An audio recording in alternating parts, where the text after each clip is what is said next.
মনে রাখবেন 14ই ফেব্রুয়ারি থেকে নিষেধ করে লাভ নেই, কারণ 14ই ফেব্রুয়ারি ওই সকল মানুষ যায় যারা তাদের রবকে বোঝেনি। মনে রাখবেন আমি আজকে রবের সাথে পরিচয় করে দিয়েছি এদের।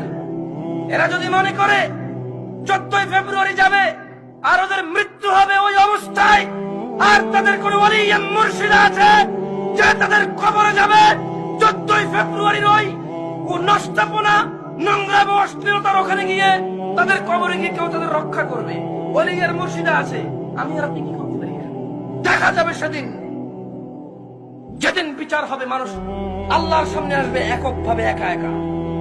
সেই দিন দেখা যাবে ইয়াউমা ইয়াফিরুল মারউ মিন আখিহি, যেদিন মানুষ পলায়ন করবে তার ভাই থেকে, ওয়া উম্মিহি ওয়া আবিহি, তার মা আর তার বাপ থেকে, ওয়া সাহিবাতি ওয়া বানি, তার ছেলে এবং তার সন্তান থেকে।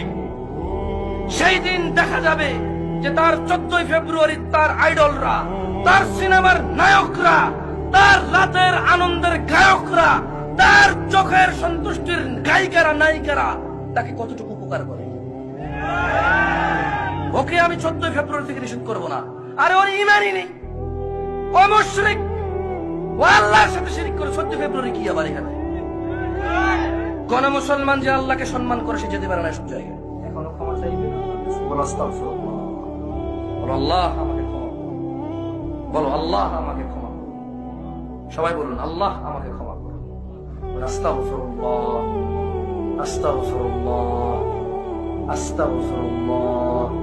বলুন আল্লাহুম্মা গফিরলি।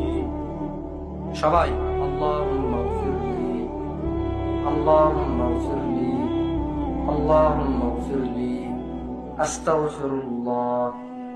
এভাবে ক্ষমা চাই, শিখাই দিলাম।